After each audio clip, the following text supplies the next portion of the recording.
Hi, this is video number 231, Withdrawal Warriors Worldwide, a Fellowship, Purpose and Identity. 1. We are an international fellowship of individuals who have chosen to discontinue the use of prescribed psychotropic drugs. 2. Our sole purpose is to support one another, both individually and collectively, as we each travel the road to freedom from the use of prescribed psychotropic drugs and their adverse effects, both while we are taking the drugs and as we withdraw from them. 3. For the purposes of this fellowship, we are not licensed medical doctors, therapists, counselors, psychologists, or licensed in any other medical occupation or profession, nor do we claim to be licensed medical staff with respect to this fellowship. 4. We do not offer medical advice. As such, it is important for each member of this fellowship to be in contact with appropriate medical staff as he or she undertakes the endeavor to discontinue the use of prescribed psychotropic drugs. 5. This fellowship has no opinion concerning the current general practice of prescribing psychotropic drugs or any other social issues. 6. All opinions and information offered in this fellowship will be based on existing, generally accepted information in the literature, personal observation, and personal experience. 7. There are no dues, fees, or any other financial aspect related to this fellowship. Pillars and Truths. 1.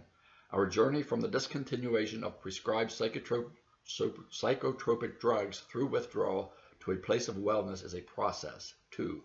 We are all different. No one else can feel what you feel. Each person goes through and experiences the process in a manner that is unique to him or her. No two individuals experience the process in exactly the same way. We will each have a different story to share when we reach wellness. We will each have different symptoms with different intensities. We will each notice improvement in different ways and at different times. We will each have our own time frame for healing. 3. There is no perfect way to taper from psychotropic drugs. However, under no circumstances is it wise to cold turkey from psychotropic drugs. 4. The brain is continually trying to heal in its own unique way during withdrawal from psychotropic drugs, even though there are times when it feels like no healing is occurring. 5. Even though the myriad of strange, intense symptoms during withdrawal causes us to feel or believe we have developed a mental disorder, we have not. 6. Often the symptoms of withdrawal lead us to fear that we have developed some other empirically diagnosable condition. In such cases, it is best to be checked by a doctor, if only to provide us peace of mind. 7. Currently, the passing of time is the only known way to effect healing from psychotropic drugs, although there is hope that a quicker way to healing will be discovered in the future. As such, withdrawal is a matter of surviving until wellness is reached. Anything that helps us to pass time is beneficial. 8. Acceptance that we are in withdrawal and that it will take time is necessary in reaching wellness. Blaming ourselves or others for our current predicament does no good and is counterproductive. It is what it is and it will get better. 9. It is absolutely necessary for us to keep hope alive during the withdrawal process. We need to reach out to anything or anyone to maintain hope. 10. It is important for us to seek positive, hopeful input from wherever we can find it. Places of negativity and confrontation of any sort should be avoided. 11. We must be careful of what we read and believe. It is important to realize that nearly everyone in the withdrawal forums and Facebook groups is also in withdrawal. They are also afraid and have cognitive issues. For this reason, harmful misinformation and fear abound. In withdrawal, the power of suggestion is enormous. Okay. And 12, all of the bizarre, painful, fearful thoughts and feelings we have in withdrawal are distortions caused by the withdrawal itself and have no place in reality. Okay, the promises. These promises are primarily from Alcoholics Anonymous, pages 83 and 84, with slight modification. 1. If we painstakingly adhere to these pillars and truths, we will each make it to the place of wellness and will be amazed when we get there. 2. We are going to know a new freedom and a new happiness. 3. We will not regret the past nor wish to shut the door on it. 4. We will comprehend the word serenity and we will know peace. 5. No matter how far down the scale we have gone, we will see how our experience can benefit others. 6. That feeling of uselessness and self-pity will disappear. 7. We will lose interest in selfish things and gain interest in our fellows. 8. Self-seeking will slip away. 9. Our whole attitude and outlook upon life will change. 10. Fear of people and of economic insecurity will leave us. 11. We will intuitively know how to handle situations which used to baffle us. 12. We will realize that God has done for us what we could not do for ourselves. Or these extravagant promises? We think not. They will always materialize as we reach wellness. Okay, my eyes are slowly improving here. Still a little red. Still have this cold, like I got to clear my throat all the time, and that I still have like a little bit of a sore throat, some sinus stuff going on, and that woke up this morning, had no energy hardly at all. That's the way it's been through this. Didn't even go to church today, which is, I didn't want to make anyone else sick, and I really didn't have the energy to go. I love going to church because it's just nice. People there are so nice and everything. Creature features, I've been watching some of those. I still have quite a few. I watched The Tarantula the other night. That was really good. Return of the Fly I watched yesterday. I fell asleep for some of it. It wasn't bad. The best part of that is Vincent Price is in. I always like Vincent Price. He's kind of like bizarre and kind of creepy. He has like a creepy voice. He's really good at that kind of a movie. I also watched The Revenant again yesterday. I had seen that I think a year ago with my son. Very violent movie, but there's just something. It's a very dark movie actually, but there's just something about it that I liked. Just the storyline itself, and like it was almost like good versus evil, and that's where when I end my videos, when I say I'm right here and I will be right here, that's from The Revenant. That's from that movie. That line always struck me. I ordered last week. I went to last Monday. No, it was Tuesday. I guess we went to Sight and Sound, that theater down in Lancaster, where they have they're like shows, plays, musicals about different things in the Bible, different stories in the Bible. And they have 5 videos a set. So I ordered those. They came yesterday, so might be watching some of them here soon. Hopefully this afternoon I'm going to go out to Rita's and get some Italian ice. I love Italian ice. Mango or black cherry are my 2 favorites. Okay, I haven't received many emails since yesterday's video. A couple here I want to talk about. One, okay, the first one I actually have it here second, but I did respond to it. I want to read it and then read my response a little bit. It's just, this one's more for, it's just an ongoing sort of, just to let you know other people's stories. I think it's informative and helpful to listen to, things that other people are going through too, and then I think it helps with our story and so forth. So I'll read this one first. It says, "Hi Dawn, I was on Effexor for 20 years, cold turkey to Zoloft, and 4 milligrams of Ativan and gabapentin. It came off Ativan from 12-week treatment and gabapentin, reduced Zoloft in half, and added 15 milligrams of Remeron for sleep. Was doing better for about 3 or 4 months. Things seemed to be improving and so on. Then I had the worst week last week since my taper. Actually, yesterday was so bad I couldn't stop walking in circles. Crazy, just like when I was in treatment. Today the storm has passed and I am much more calm. I heard you help people, so I reached out in desperation. I might add I have never had any mental issues and have lived a successful and productive life on paper." That seems to be true of like a lot of people. Like we never actually had a mental issue per se, like a mental disorder. We just kind of had some rough stuff going on in our life, and somehow we got on the drugs, and then it just kind of takes off from there. That's pretty much the way it goes for most of us. He's having a calmer day today. That's cool. That's good. Okay, I did respond to him. He was he had messaged me, I think, late last night. I read it this morning. So he was just kind of reaching out. My response, your story is not unusual. While every story is different and unique, most of them seem to have the common thread of polydrugging. Although they don't all, not all of them do, but most of them do seem to have that. I have actually taken each of the 5 drugs you mentioned in your journey. It sounds like the problem is probably the Ativan. I have read and heard many stories where things are going along fairly smoothly with improvement, and then a wave of some symptoms comes in and causes havoc, leaving us to feel as though we will never be well again. It's the window wave way of healing. I went for a very long time with no improvement when I got off benzos, and then once I felt improvement, gradually healed and reached wellness. During my withdrawal, I also took low-dose Remeron for sleep as well as appetite. It worked pretty well for me. I understand the desperation you have mentioned. That's why I am here. I remember quite vividly how very difficult the journey was and how hopeless it seemed at times. It does eventually all end, and we come out in a very good place. Please feel free to email me anytime. Yeah, the whole polydrugging thing here. I took all 5 of the things that he mentions here. I took Effexor for quite some time back in, I think it was 1998 actually. And I sort of cold turkeyed from it. I didn't know what I was doing. I didn't know.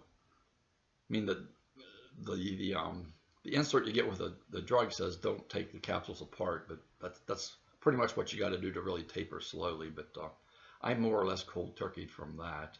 I wasn't on 20 years, but I was on like half a year or so. I took Zoloft for a while at the beginning of my journey.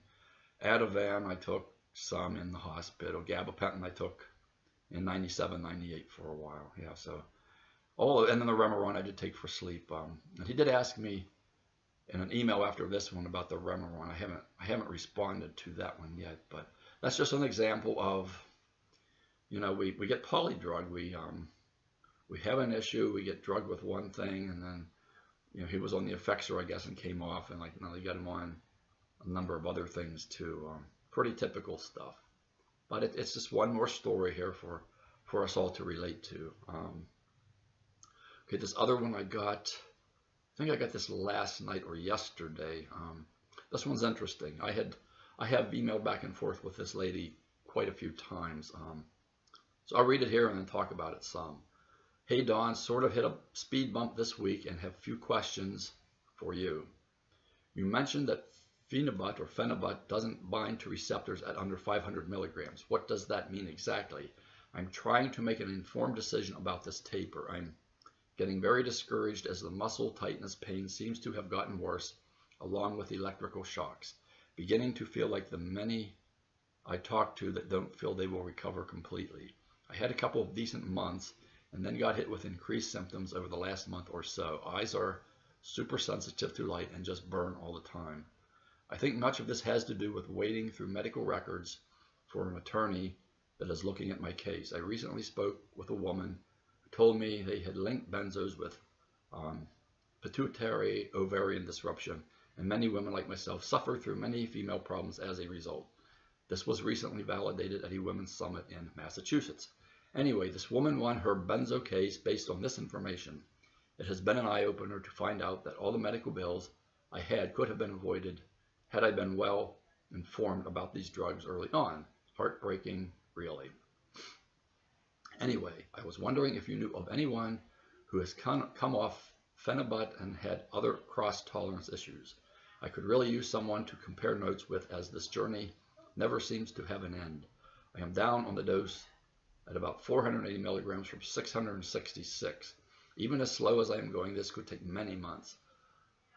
I know you said to wait until I heal from the benzos, but honestly, how can you really tell when some people that are off everything continue to have problems like mine for years? I don't want to keep pouring poison into my system that could be potentially damaging my brain further than it already has been. But I also know I can't handle even small setbacks anymore after the 2 withdrawals last year. Thanks again for all you do. Okay, let me go back to the beginning here. Because what does that mean exactly? Okay, Phenibut doesn't bind to receptors at under 500 milligrams. I don't know if I actually said 500, but okay, Phenibut is at low dose. It does not. Okay, receptors. I did some research on Phenibut. Phenibut's an unusual one.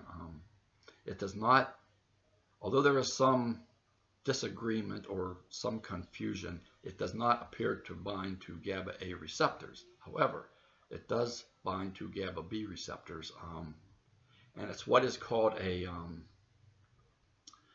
well, it's called a couple things. First of all, it's a GABA analog, meaning it is very similar to GABA in molecular structure, along with Phenibut, Lyrica, which is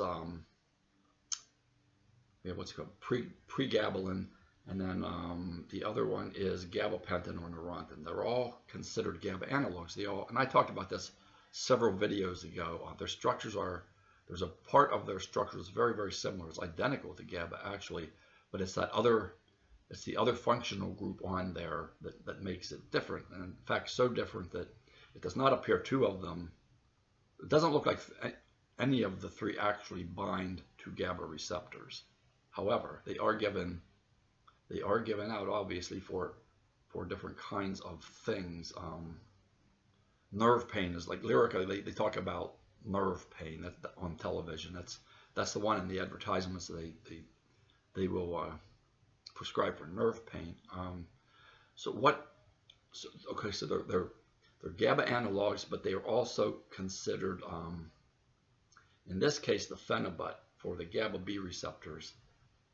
It's called it's an agonist. It doesn't bind like a benzo binds. A benzo is a positive allosteric modulator, meaning it binds in a different place, not where GABA binds, but it enhances the molecule, the receptor, to bind to GABA more tightly, more frequently, or whatever.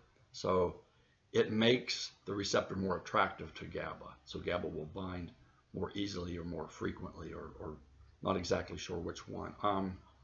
So it does not itself, benzos do not themselves bind to where GABA binds. However, it is thought, like phenibut is, since it's an agonist, it binds to the same place in the GABA B receptor that GABA binds. So that's kind of how it works. It's not the same as a benzo.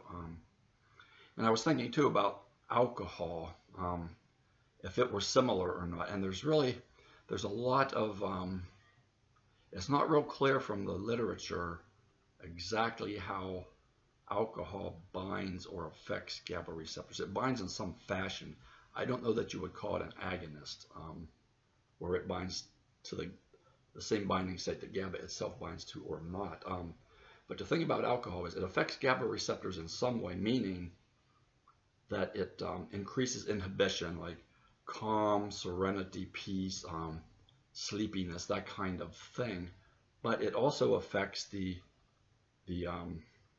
glutamate neurotransmitter, which is an excitatory neurotransmitter. It takes like the excitation away. So it's like alcohol does a double whammy on you. It affects both the glutamate, the glutaminergic system, and the GABAergic system. And that's why alcohol is kind of like, it's a little different from the rest of them. It's not real clear exactly how it affects GABA receptors. So that's a little different, but it can set you back. But I was trying to think like, okay, the analogs, in this particular case, phenibut, how it might correlate with alcohol. But I think alcohol, the thing there that confuses the whole matter is it affects like the excitatory neurotransmission too.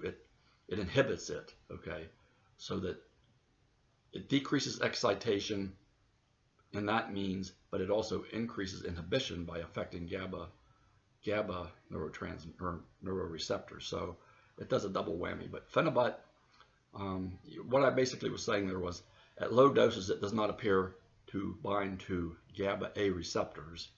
And I might have found something that said 500 milligrams, but it does bind to GABA B receptors. But not in the same way that benzos do. So it's not real straightforward, but that's kind of what I was saying there. Okay, and this particular lady had a number of months that were pretty good. She's the one that wrote the song, actually performed the song and so forth on YouTube. Very nice song. It's about psych drugs, benzos, and how what they do to us and all that. Okay, increase in symptoms last month. Eye super sensitive light, burn all the time. And she talks about she's doing some I think some legal stuff. She's meeting with attorney, going through records and so forth, and it's been stressful. And while you're in withdrawal, stress adds to a lot of times intensity of symptoms. That's very common. I don't think it's a setback thing, but so the increase in symptoms here could be from that, or just like a wave. She hasn't done a lot of waves. She's steadily gotten better. A little bit of wave activity here and there, but this seems to be a wave. You see. Okay, and the thing about the endocrine system, the pituitary ovarian disruption, as I talked about in one of the last videos, I think that probably is the major part of this, what benzos do, like the actual thing that they do, and it causes a lot of disruption in the endocrine system. All of these various glands that produce the hormones and so forth, and the neurosteroids. I think that probably is, that's why we have so very, very many symptoms, and they're so variable, because the endocrine system is, I think it's like I talked about fine tuning before. When it gets out of, when the tuning gets bad and you get off the station, I think things can go bad real quickly, and we start feeling all kinds of different symptoms, and that's kind of how I look at this. Yeah, and like she went to a summit in Massachusetts. I hadn't heard of that, but she's tapering the phenibut. Okay, the phenibut is, it's one of those things that's not real clear. GABA B receptors for sure, but it's not. It's an agonist. It's not actually a positive allosteric modulator like benzo. So that's different. That makes it quite a bit different, actually, for a number of reasons, probably. Let me see what else here. It's taken a long time already. She's had like two withdrawals up to this point. She really wants to be off the phenibut, and I can understand that. I wanted to be off the Remeron and everything, but I had to wait. And I don't know that the phenibut, I don't even think you need a prescription for that, so I don't know how harmful it actually is. Like, it's not going to cause permanent brain damage. I mean, I drank for 40 years, and alcohol can produce considerable brain damage. Not directly, but it metabolizes into acetaldehyde, I think, which is what actually causes damage of brain tissue itself. So I don't see, the phenibut causing any kind of permanent brain damage. But I know the mindset of, like, you're afraid, you just want to get off of all the garbage and go back to normal and live a happy, joyous, and free life. And that will happen. But I know this is hard, and it's scary. It's scary, especially when, you're doing pretty well, and all of a sudden, like, things start happening, you start feeling bad again. I know that has to be scary. That didn't happen for me. I didn't do the window wave thing. I kind of it took a long time to start feeling better, but gradually I did. So anyway, that's what I got here. I had those two emails. I did have another email about something. I just answered that one directly. So anyway, that's what I have here. Sunday afternoon, getting ready here to go to Rita's soon, I think. I'm kind of thinking about black cherry myself, but I like mango too. Not sure what I'll do tonight, if I'll watch one of the creature features, or I've been watching a lot of college women's softball. They're having their, I guess it's like the championship playoff series here, where you got to win. It's like best out of 3, and then they go and through the bracket, and then like they get to the end here. I'm not quite sure where they are now. I think they're down to like maybe 4 teams or something, and I've been watching that this weekend. That's really interesting. They can really throw that ball hard, like, because it's not, I forget what the distance is, maybe 60 feet or something, or 45. They can really hum that ball. I don't think I could hit it anymore. There was a day when I could, but not now. And they're good, like power. Like they can hit that ball a long way, but when it's coming in 60 some miles an hour, and you just get the bat on and it's solid, you get up in the air and I can see it, but some of those young women can really put it out there. It's amazing. And fast. Some of them are so fast they can run. I can't ever remember running that fast. I know I could run fast at one time, but I can't hardly run at all now. It's just amazing. Anyway, okay, I'm at 24 minutes. Cloudy here right now. Looks like it's gonna rain. It's supposed to rain tonight, so hopefully my this cold or whatever it is gonna let go here soon. It just keeps hanging on. I don't know. It seems like forever since I've done much of a workout or any kind of exercise, but I find when I do something physical when I'm like this, it kind of like sets me back some.